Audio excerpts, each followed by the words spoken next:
Selamat pagi, apa kabar? Senang sekali ya saya mengawali minggu hari ini pemirsa di rumah. Dan di minggu ini nanti kita akan juga sapa Anda selama 7 hari ke depan ya di program Update Cantik. Mengawali perbincangan kita hari ini kita akan ngobrol tentang sakit gigi ya. Karena kata orang itu lebih baik sakit gigi daripada sakit hati. Pagi hari ini saya mau membahas ya biasanya apa-apa saja sih yang harus Anda perhatikan kalau Anda ingin untuk berkunjung ke dokter gigi. Apakah sekarang nggak masalah ya, atau lebih baik ditahan aja. Tapi yang jelas hari ini saya sudah bersama dengan Nagita Slavina, facialnya aja ya.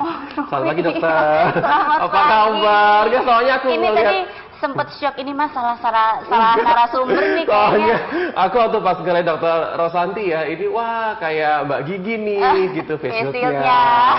Nggak masalah loh. Ini cari facial yang kayak dokter tuh PO-nya agak lumayan lama ya. Tahu aja. Bener loh. Pemirsa di rumah Anda juga masih boleh tuh sampaikan pertanyaan Anda. Caranya ada dua.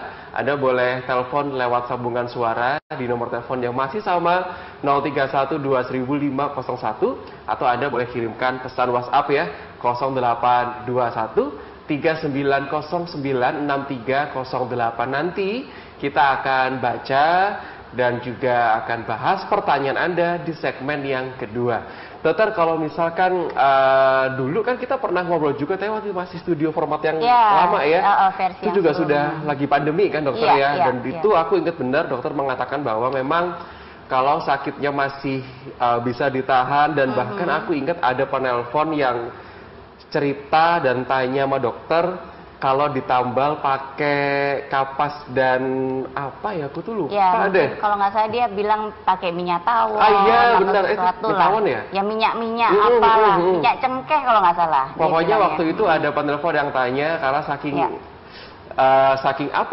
pengennya dokter, cuman dokternya masih tutup waktu itu. Iya betul. Tapi kita akan bahas lagi nih, apakah sekarang ada perbedaan atau masih sama seperti dulu, dokter?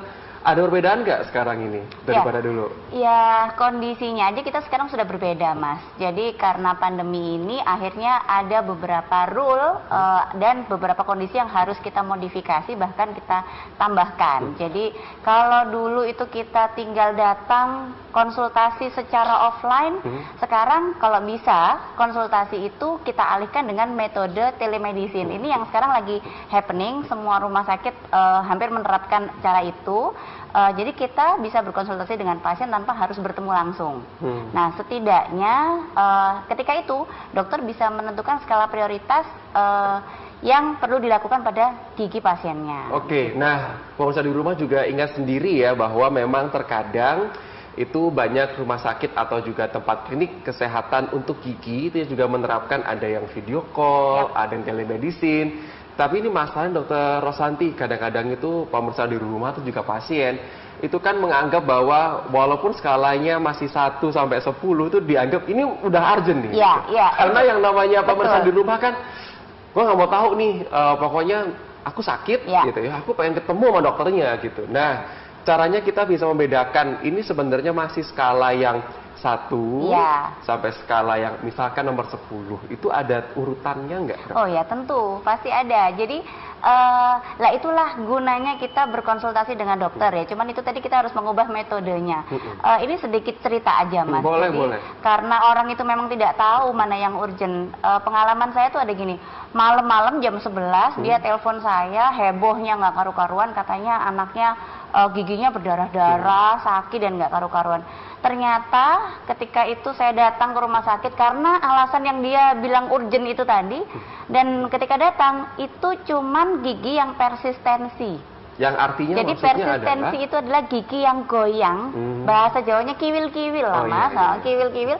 Nah ketika itu mungkin kesenggol, lalu ada muncul perdarahan. Sebetulnya perdarahannya tidak terlalu heboh, cuman karena di wajah itu pembuluh darah terbanyak itu kan di bagian wajah. Jadi mungkin si ibu itu panik dan menganggap itu sebagai kondisi yang darurat. Karena jadi, perdarahan tadi. Iya, dan itu memang ketika itu penanganan dari si ibu itu salah pula. Jadi gigi yang goyang itu bukan justru dilepas, malah sama dia dipegangin supaya gimana caranya jangan sampai lepas. Nah, ini kan atas ketidaktahuan dan kepanikan orang tua. Nah, dalam kondisi pandemi ini ada baiknya kita jangan terlalu panik, tenang dulu, lalu berkonsultasinya kita alihkan menjadi telemedicine. Itu tadi ceritanya. Oke, nah lalu kemudian bagaimana caranya supaya kita itu tahu nih kira-kira ini masih tahap yang ya masih apa ya nomor 1 lah Ya. gitu. Ada nggak sih maksudnya gini, sebelum kita telemedicine, sebelum kita ngobrol nih kita harus menenangkan diri dulu. Ya, oke. Kan kita kudu tahu nih. Ya, betul. Jadi sebetulnya ada 4 kondisi nih, Mas. 4 ya? Yang saya bilang sebagai gawat darurat. Ketika tidak mengalami 4 ini, maka tidak perlu untuk dilakukan langsung ketemu dokter gigi. Kondisi pertama adalah bila dia nyeri berlebihan. Nyeri berlebihan itu yang sampai menyebabkan anak itu tidak mau makan. Karena kalau dia tidak mau makan, hubungannya sama intake nutrisi yang dia asupkan, gitu. Akhirnya daya tahan tubuh menjadi turun, dan dalam kondisi pandemi ini nggak banget dong kalau kita sampai ke daya tahan tubuh turun. Kemudian yang kedua adalah kondisi perdarahan. Kondisi perdarahan itu bisa terjadi dengan kondisi macam-macam nih. Pendarahan di gusi misalnya karena infeksi yang berlebihan misalnya, Mas, atau karena sesuatu yang diakibatkan efek dari trauma. Itu yang kedua. Kemudian yang ketiga adalah gigi yang terlepas. Nah, kalau gigi yang terlepas ini efeknya kembali lagi kepada perdarahan itu tadi. Apabila perdarahannya itu bisa terhenti dengan cepat, maka itu tidak dianggap sebagai gawat daruratan. Tetapi kalau misalnya giginya itu udah lepas, lalu terjadi perdarahan yang luar biasa dan orang tuanya tidak tahu cara menghentikannya, nah itu harus langsung ke dokter gigi. Tidak pakai telemedicine lagi, itu sudah langsung harus ke dokter gigi. Kalau misalkan pendarahannya nggak bisa berhenti ya, kalau tidak bisa berhenti. Nah, bagaimana menentukan perdarahan tidak bisa berhenti? Itu kan pasti gini, orang itu kan punya pengalaman ya, ketika dia luka, ditunggu mungkin sekitar 10 menit, 15 menit, aliran darahnya sudah menurun. Nah, kalau dia aliran darahnya tidak menurun berarti sudah menandakan bahwa ini ada kecenderungan perdarahan yang bisa tidak terhenti. Kemudian kondisi yang keempat ini, Mas, kondisi yang keempat adalah pembengkakan atau istilah medisnya abses. Jadi kenapa abses itu berbahaya? Itu sebetulnya karena lokasinya mendekati area-area yang berbahaya. Sebagai contoh misalnya pembengkakan itu terjadi di area rahang bawah. Nah, ini sangat dekat sekali dengan area pernafasan di sini. Jadi infeksi yang berlebihan dia tidak terlokalisir hanya di bagian rahang bawah atau yang kami sebut sebagai mandibula. Dia akan eksaserbasi atau menyebar menuju area pernafasan yang kita rasakan nih, tiba-tiba kita sesek nafas dan itu bisa menyebabkan shock. Padahal nih selama ini ya, kalau kita bicara tentang pembengkakan, itu orang-orang dibiarin loh. Paling kasih kata flam doang, tunggu kelar ya kan gitu. Paling kalau misalkan ada bengkak-bengkak gitu, biasanya mama atau papa itu yang anaknya mungkin gusi atau giginya bengkak ya, yang arti kata pokoknya sampai bengkak gitu, paling dikasih obat doang yang tadi saya omongkan ya. Terus udah paling besok kelar. Tapi aku baru tahu ternyata pembengkakan tuh masuk ke grade yang keempat tadi ya. Iya, betul. Nah, itu tadi yang saya bilang tadi, pembengkakan juga ada grade-nya itu tadi. Nah, kalau yang saya bilang tadi pembengkakan yang urgent, artinya pembengkakan yang sudah besar. Nah, itu taunya pembengkakan besar atau tidak ya tentunya dengan telemedicine itu tadi. Makanya kalau misalnya ada pembengkakan itu pasti harus langsung telemedicine atau paling enggak ketemu tuh bisa secara langsung ataupun secara daring ya kan. Betul. Oke. Karena takutnya nanti kalau misalkan kita biarkan pembengkakannya akan semakin parah, dan kalau udah semakin parah ya akan semakin repot juga ya. Benar. Pemirsa di rumah nanti juga akan saya tanyakan sama Dokter Rosanti yang akrab disapa Dokter Santi ya, karena kalau Rosa ntar dia nyanyi lagi hari ini ya. Tapi yang jelas nanti juga akan saya bacakan ada beberapa pertanyaan yang masuk ya, sudah ada di segmen yang pertama, cuma akan saya baca di segmen yang kedua. Anda boleh sampaikan pertanyaan Anda via telepon di 031 20501 atau di 0821 3909 6308. Kita berdua akan segera kembali.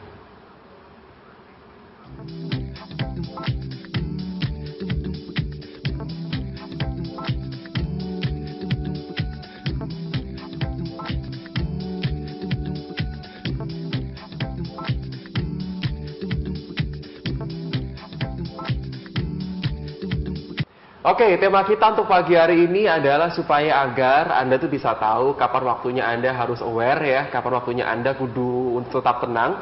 Karena pengalamannya Dokter Santi, jadi mengatakan bahwa memang banyak beberapa kasus pasien yang karena ketidaktahuan beliau, jadi kasus-kasus yang mungkin sebenarnya masih bisa ditangani di rumah, itu akhirnya jadinya kayak rushing ya, atau jadinya kayak panik, dan akhirnya ke rumah sakit, padahal itu bisa ditangani di rumah saja. Saya akan baca pertanyaan satu yang masuk dulu, tapi untuk Anda yang nanti kalau misalkan mau bertanya, nomor teleponnya masih sama, 031 2501 atau 0821 3909 6308. Sebelum saya baca WhatsApp-nya yang masuk, Dokter Santi biar mengingatkan gitu prakteknya di mana, karena kalau mungkin masih tahu dan inget ya, episode yang beberapa bulan lalu itu pasti masih tahu gitu. Cuman mungkin ada yang baru join hari ini. Ya, gimana kalau misalkan mau ketemu? Ya, oke. Kalau misalnya mau ketemu sama saya itu prakteknya di Rumah Sakit Manyar Medical Center, Jalan Raya Manyar nomor 9. Nah, kalau mau mendaftar ke sana, mungkin para pemirsa bisa menghubungi di RSMMC itu dengan nomor telepon 031 333 111 88. Saya ulangi, 031 333 111 88. Nah, dalam kondisi seperti ini, saya sangat menyarankan apabila mendaftar dulu melalui telemedicine, sehingga saya bisa melakukan pemeriksaan awal. Nanti akan saya bimbing bagaimana melakukan self assessment atau pemeriksaan diri sendiri melalui telemedicine itu. Oke ya. Jadi maksudnya self assessment adalah nanti akan dibimbing. Jadi contoh nih, ibu coba buka mulutnya, kira-kira sakitnya di mana. Jadi biar dokternya itu tahu dan bisa mengira-ngira dari sana, oh ini butuh penanganan yang seperti ini. Iya, karena memang saat ini ya kita memanfaatkanlah teknologi yang ada. Baik, kelewatan. Oke ini. Dokter, saya lagi hamil. Bentar. Dok, saya sedang hamil 6 bulan. Ya. Kalau misalkan gusinya mudah berdarah saat sikat gigi, itu apakah wajar? Yang pertama. Ya, betul. Yang kedua, ini pakai sebut merek cairan kumur, cuma saya nggak sebutkan. Kalau saya kumur dengan, yang rasanya min pokoknya dok. Oke, min. Itu kenapa setiap kali kumur pasti ada darah yang keluar, walaupun sedikit? Ya, ini pertanyaan yang obat kumur dengan min ini dengan ibu yang hamil itu tadi. Iya, ini pertanyaan kedua maksudnya. Oke. Jadi kenapa kok ibu hamil kondisi rongga mulutnya berubah? Nah, awalnya saja dia tidak hamil lalu menjadi hamil. Ketika hamil itu ada perubahan hormonal yang luar biasa di dalam tubuhnya. Bahkan kalau saya bilang yang terjadi di ibu itu tadi termasuk yang ringan. Kenapa kok saya bilang itu lebih yang ringan? Karena saya sering menjumpai kondisi-kondisi yang jauh lebih berat, Mas. Bahkan, mohon maaf Ibu, ini mungkin yang saya ceritakan agak nggak enak ya. Jadi gusinya tuh terbuka, tulang-tulangnya tuh terlihat, dan itu bahkan dokter gigi pun kalau melakukan tindakan itu agak serba salah. Karena kondisinya itu bengkak, gusinya benar-benar membesar sehingga sampai melambai begitu.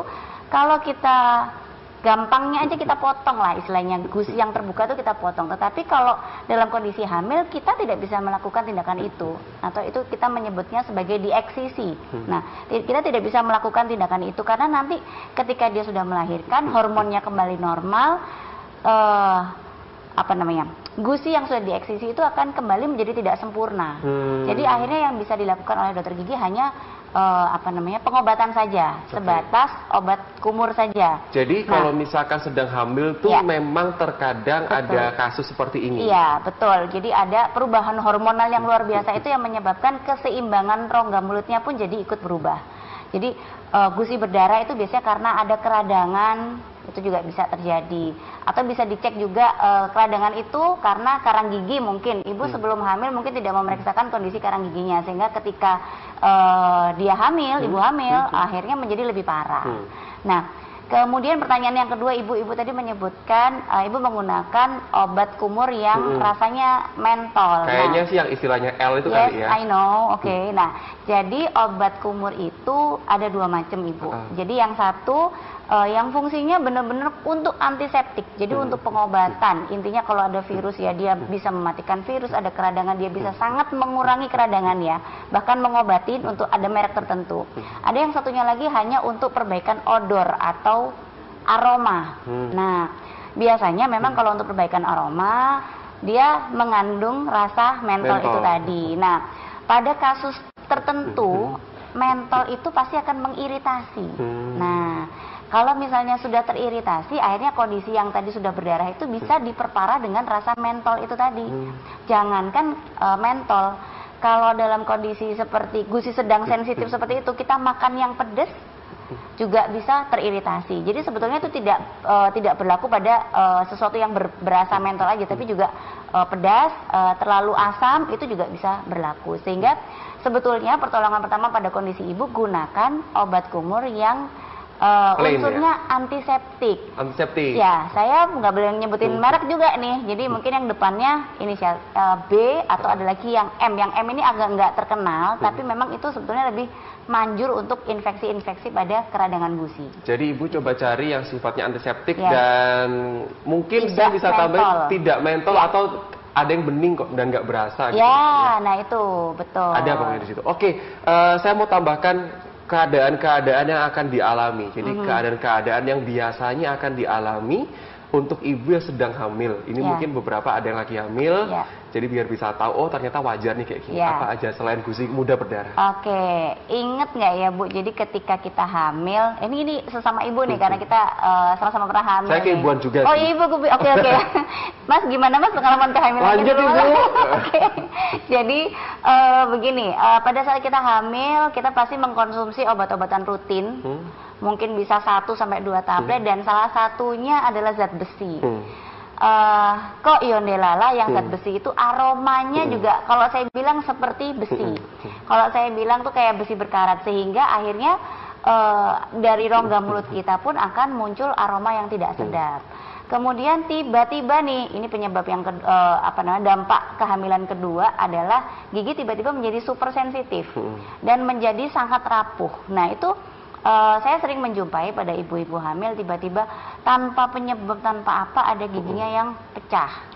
Nah oleh karena itu sebaiknya ketika hamil itu kita benar-benar melakukan pemeriksaan lebih dini sebelum terjadi kehamilan. Sehingga kalau misalnya kita tahu oh gusiku ada infeksi nih, kita perbaiki dulu misalnya dengan di-scaling atau pembersihan karang gigi. Jadi resikonya menurun. Atau misalnya ada lubang kecil sebelum hamil itu jangan diremehkan. Karena bisa jadi gede. Yes, betul. Ketika hamil giginya itu semakin kropos sehingga akhirnya tambah pecah. Belum lagi nanti sudah melahirkan nih, lalu ibunya menyusui. Nah, ketika menyusui itu terjadi penyedotan kalsium yang luar biasa dari ibunya. Apalagi kalau asupan kalsium dari ibu tidak mencukupi. Akhirnya kebutuhan bayi itu akan mengambil dari badan ibunya, salah satunya mengurangi kondisi kalsium di permukaan gigi. Ini kan juga memang gigi kan harus butuh kalsium juga ya. Ini saya akan ada pertanyaan, ini yang juga berhubungan dengan tadi scaling ya. Selamat pagi, pembersihan karang gigi lebih baik pergi ke dokter yang menggunakan alat pencukil manual atau dokter gigi yang memakai alat mesin scaler yang bergetar. Kelebihan dan keuntungan dengan memakai alat mesin yang bergetar itu apa? Emang ada yang getar ya dok ya? Saya taunya yang kayak punya air itu. Itu istilah kami adalah ultrasound scaler. Mungkin yang dimaksud bergetar tadi itu ya? Judulnya aja ultrasound. Jadi dia menggunakan frekuensi suara tertentu sehingga ketika disentuhkan pada karang gigi dia bisa memecah karang giginya. Kalau saya bilang mana yang lebih baik, tentunya yang ultrasound scaler karena dia tidak membutuhkan tekanan berlebihan pada permukaan gigi sehingga akan membuat gigi itu keep steady atau tetap terdiam di tempatnya. Karena bayangkan ketika gigi itu ada radangnya, ada karang giginya, maka terjadi infeksi di gusi bahkan mencapai di tulangnya. Nah, ketika ketinggian tulang itu menurun, otomatis giginya akan goyang. Nah, lalu ketika giginya itu agak goyang, lalu kita mengambil karang giginya itu manual, Mas. Nah, kita akan memberikan tekanan yang berlebihan pada gigi kalau kita menggunakan cara manual. Sedangkan kalau pakai cara yang ultrasound scaler itu tadi tinggal disentuhkan tuk tuk tuk gitu, kita udah bisa melepas karang giginya. Nah, tetapi yang perlu saya tambahkan ini, jadi karang gigi ini penting nggak penting kalau saya bilang. Jadi dibilang penting karena kalau dia sudah jumlahnya sangat banyak, dia bisa mengganggu sistemik memang. Jadi dia berhubungan dengan pembuluh darah karena dia bisa menimbulkan perdarahan. Kalau ada orang yang mempunyai kelainan jantung atau penyakit-penyakit sistemik lainnya, itu bisa memperparah kondisi tersebut. Nah, dalam kondisi pandemi ini rasanya sudah tidak ada lagi dokter gigi yang melakukan itu. Karena penularannya, kalau dokter gigi itu kan pasti mulutnya terbuka, sehingga penularan aerosol sangat besar sekali terjadi. Nah, itu harus ada alat tambahannya, Mas. Jadi kalau kebetulan alhamdulillah di rumah sakit saya, di Rumah Sakit Manyar Medical Center, seluruh equipment, alat bahan yang untuk meminimalisir penularan aerosol itu sudah dilengkapi. Ya, tapi tetap saja bagaimanapun namanya manusia, ikhtiar itu harus maksimal dulu, Mas. Perlindungan tertinggi adalah minta pada Gusti Allah. Begitu. Tapi intinya kalau misalkan ditanya bagus yang mana, bagus yang bergetar tadi Ibu ya, atau pakai ultrasound scanner tadi, seperti itu. Ini ada pertanyaan yang masuk. Saya akan bacakan nanti, mungkin kalau misalkan Dr. Rosanti bertanya nanti mungkin boleh dilengkapi ya, karena kan nggak enaknya kalau lewat WhatsApp itu kita agak sedikit nunggu ya. Jadi Anda kalau misalkan mau tanya lewat WhatsApp itu tolong yang lengkap banget ya. Gitu. Assalamualaikum dokter, suami saya ada masalah di giginya. Udah 1 minggu ini mulut bengkak, bahkan buat makan pun susah. Dan untuk membuka mulutnya juga susah. Saya sudah minumin obat yang tadi saya bilang tuh dok, untuk yang bengkak-bengkak itu. Belum juga ada perubahan yang maksimal. Solusi apa yang bisa segera memulihkan gitu. Dokter mau tanya apa dulu? Atau sudah cukup? Enggak sih, insya Allah tuh sudah cukup. Sudah dari cukup data ya? itu tadi. Dijawabnya tapi nanti ya, waktu pas setelah jeda ya. Jadi untuk Ibu Ida Saadah ya, ditunggu sebentar, nanti habis iklan saya akan jawab untuk pertanyaan Ibu Ida Saadah. Yang jelas nanti juga untuk prakteknya di mana, di Manyar Medical Center nanti akan dikasih tahu lebih lanjut. Tapi Ibu Ida tolong ditunggu sebentar, kami akan segera kembali.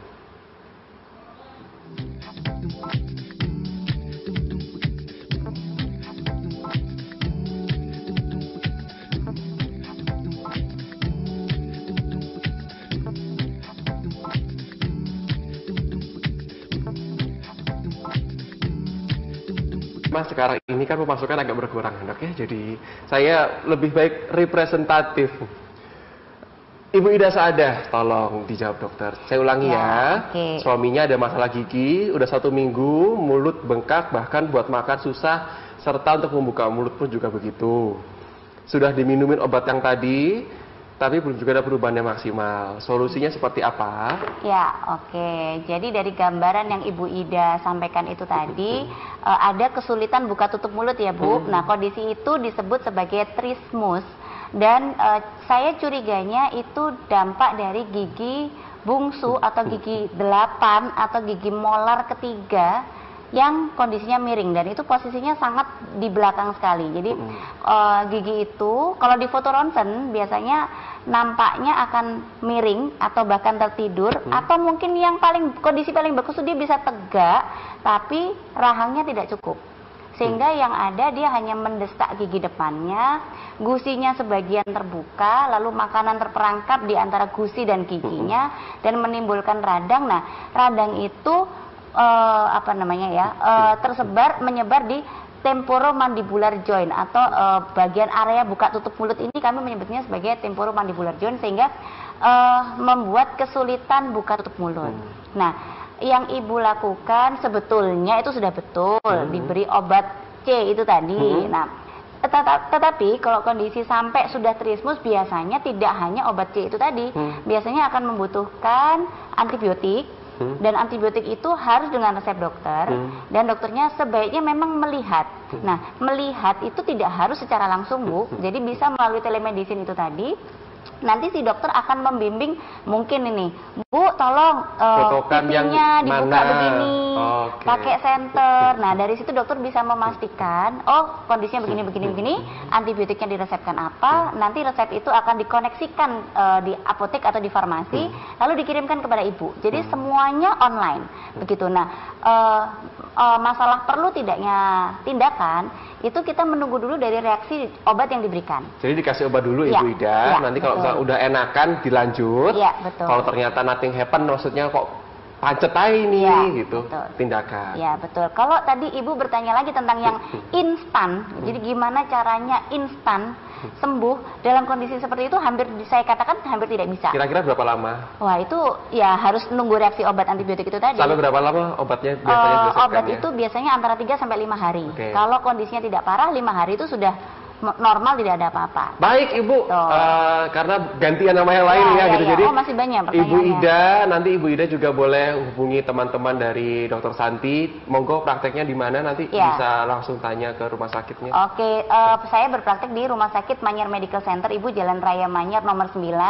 Kalau Ibu ingin mendaftar bisa menghubungi 031 333 111 88, atau untuk telemedicine Ibu bisa menghubungi ke nomor WhatsApp 081 554 009519.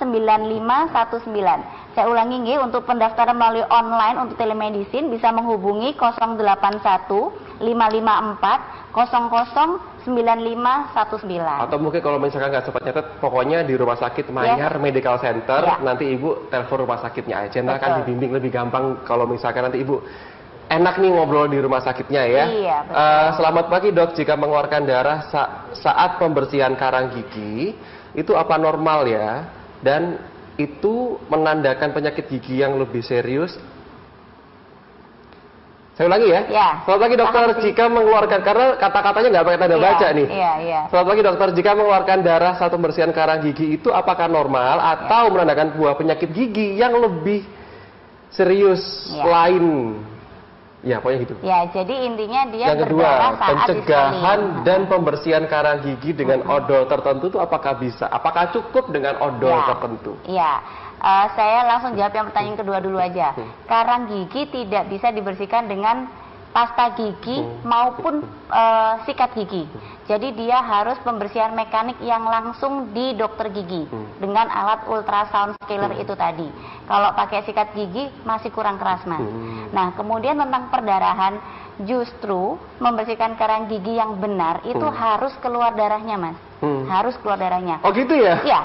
Kalau dia tidak keluar darahnya, ada dua kemungkinan. Karang giginya sedikit banget, kalau sedikit banget mungkin hanya di permukaan sehingga tidak sampai masuk ke dalam gusi. Nah itu, tapi jarang sih kalau orang sampai berdarah, berarti dokternya membersihkannya tuh luar biasa sampai dalam. Dan biasanya karang gigi itu fenomena gunung es, yang nampak di atas ternyata yang di bawah, di dalam saku gusi jauh lebih banyak, dan itu yang harus dikeluarkan. Nah, kenapa dia harus berdarah? Karena ketika diambil karang giginya, ada bagian gusi yang sedikit tersentuh dan terluka. Nah, pada saat penyembuhan luka, maka terbentuk proses yang disebut reepitelisasi atau pembentukan epitel kembali. Nah, itulah proses penyembuhan terjadi. Jadi kalau sampai nggak berdarah, justru curiga nih, gitu. Apalagi karang gigi banyak, tapi kok nggak berdarah, jangan-jangan yang dibersihkan nggak semua, yang di dalam-dalam itu nggak keluar semua, begitu. Oke, berarti intinya kalau misalkan karang gigi itu memang harus tindakan, ya, harus tindakan.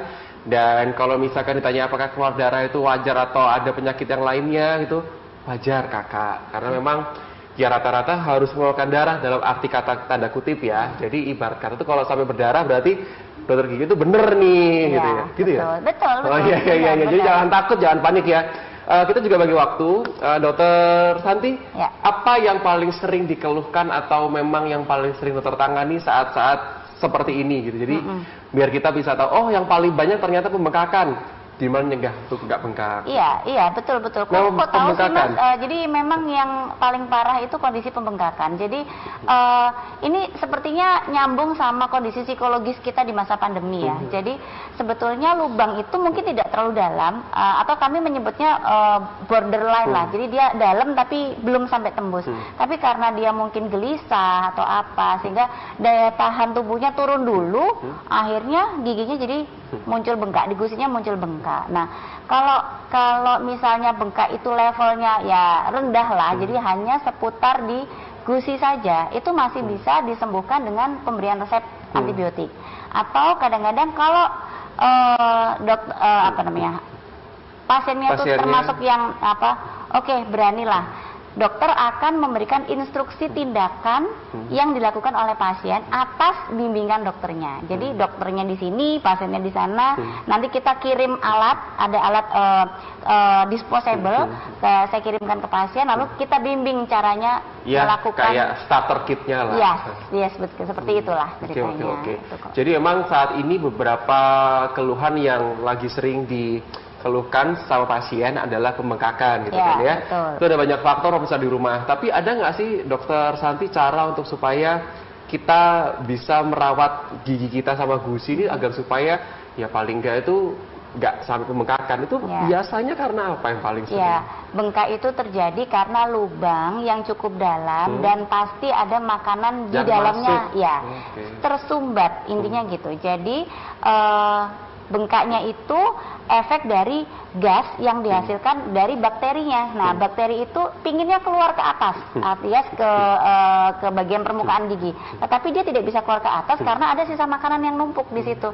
Sehingga reaksinya menjadi berbalik, dia menuju ke ujung akar dan akhirnya menimbulkan pembengkakan. Jadi, kalau misalnya ada lubang yang sudah ketahuan nih, ada hitam-hitam dan dikorek-korek kelihatannya tuh cukup dalam, pastikan lubang itu selalu dalam kondisi bersih.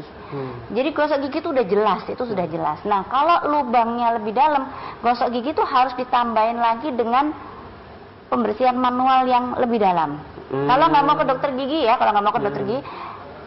lakukan sesuatu mungkin dicukit-cukit, tapi mohon diperhatikan alatnya itu harus yang steril, yang tadi saya bilang. Jadi saya punya alat disposable, kalau ibu mau itu bisa kita kirimkan ke sana untuk pertolongan pertama. Lalu setidaknya di lubang itu diberikan kapas saja Bu, nggak perlu diberi minyak segala macam. Minyak itu sudah cukup sekali. Baik, jadi semoga tips yang tadi dikasih sama Dokter Santi itu bisa dipraktekkan di rumah. Tapi intinya ingat ya, pembengkakan itu rata-rata terjadi karena apa? Karena awalnya dari lubang yang kecil nggak dirawat. Nah, akhirnya lubang tadi itu berevolusi jadi agak besar. Kita kan makan tiap hari gitu kan ya. Nah, makanannya masuk ke lubang tadi. Semakin numpuk akhirnya jadinya bengkak gitu. Nah, sebenarnya bagaimana cara pencegahannya? Gampang. Rajin-rajinlah merawat gigi Anda. Sikat gigi itu yang paling penting. Tapi kalau misalkan sudah terjadi bengkak seperti itu, memang mau tidak mau ada dua cara.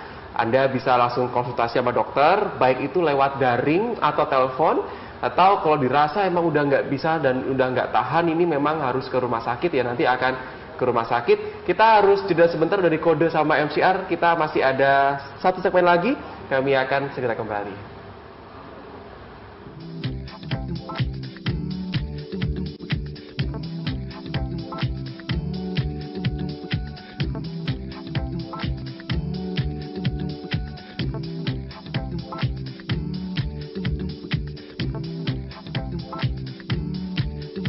Pemirsa di rumah, beberapa WhatsApp yang masuk itu sampai juga menyertakan foto segmen terakhir ini ya. Tapi intinya gini, Anda langsung saja untuk hubungi rumah sakit Dr. Santi Praktek di Manyar Medical Center. Nanti akan dibimbing sama beliau-beliau yang ada di sana. Termasuk juga tim dokter yang salah satunya adalah Dr. Santi. Jadi nanti Anda akan dibimbing langkah-langkahnya seperti apa ya. Anda juga boleh manfaatkan kalau misalkan Anda mau cari informasinya, Anda bisa telepon aja Rumah Sakit Manyar Medical Center, di Google ada ya. Alamatnya ada, sama nomor teleponnya ada. Jadi jangan telepon ke operator SUTV ya. Sekali lagi langsung aja cari informasinya di Manyar Medical Center. Ketik di Google, ada lengkap alamatnya, directionnya, plus nomor teleponnya. Instagram ada, Mas, juga. Silakan dibuka di @rsmmc Surabaya. Oke, jadi RSMMC itu singkatannya dari Manyar Medical Center ya. Itu nomor teleponnya semuanya di sana ada ya. Ada lengkap. Soalnya kita kudu bagi waktu nih dokter, boleh kasih tips silahkan untuk pemirsa di rumah. Singkat aja, Mas, intinya gigi itu harus bersih, bersih, bersih. Lubang itu bisa jadi namanya arrested caries. Jadi kalaupun kita ingin menghentikan prosesnya, caranya cuma satu, bersih, bersih, bersih. Dan yang kedua, catat nomor telemedicine dokter gigi Anda. Siapapun itu, catat langsung. Jadi ketika dibutuhkan, tinggal WhatsApp, tinggal video call. Ikuti prosedurnya, itu aja sih. Oke, baik. Dan jangan panik ya, intinya udah jelaskan grade-grade-nya, memang grade yang paling harus urgent ya, pembengkakan tadi. Yes. Seperti itu. Tapi apapun permasalahannya, hubungi rumah sakit Anda. Kalau misalkan Anda pengen ketemu sama Dr. Santi di Manyar Medical Center ya, cari di Google. Saya Rio Oliver, terima kasih banyak dokter, terima kasih banyak ya, udah hadir. Buat Anda para orang tua, ma papa, habis gini akan ada program bersama dengan kawan-kawan dari Guruku untuk 6 tingkatan sekolah dasar. Kalau di sebelah kanan saya ini sudah ada nama gurunya, cuman saya rahasiakan ya biar Anda surprise. Tapi yang jelas, terima kasih banyak, selamat pagi dan sampai jumpa.